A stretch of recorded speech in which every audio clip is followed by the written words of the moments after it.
Now, fighting continues on the front lines as war between Russia and Ukraine approaches its fifth year.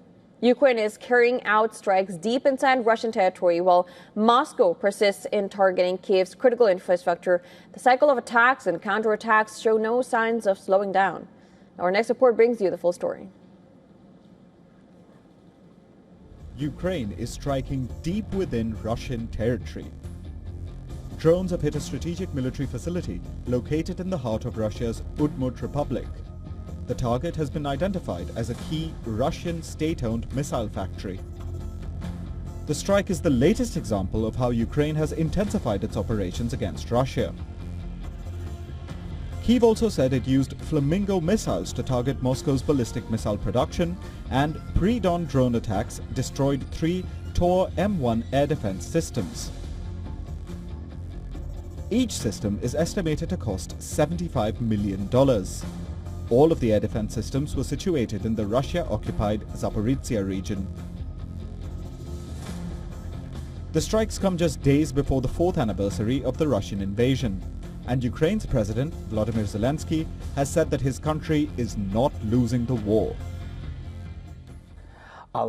But you can't say that we're losing the war. Honestly, we're definitely not losing it. Definitely. The question is whether we will win. Yes, that is the question. But it's a very costly question. That's why our proposal is, look, let's stand where we are standing now. A ceasefire there, then we move to dialogue. And from there, we'll see how it goes. However, the situation on the ground tells a different story. In Ukraine's Odesa region, Russian drone strikes damaged homes, vehicles, and the city's critical energy infrastructure. Firefighters worked through the night, battling flames that engulfed a warehouse. Odesa's governor, Oleg Kipa, said nearly 99,000 people were left without electricity, and Ukraine's state energy company warned of severe damage to power infrastructure.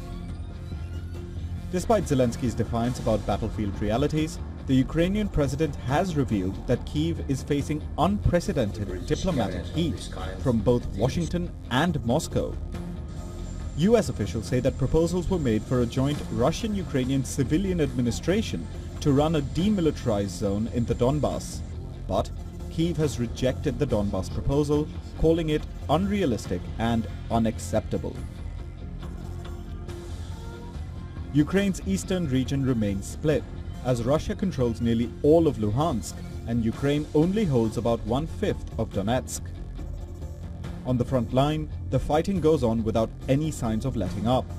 In a major setback, Hungary has announced that it will block a €90 billion military loan from the EU to Ukraine until the flow of Russian oil through the Druzhba pipeline resumes.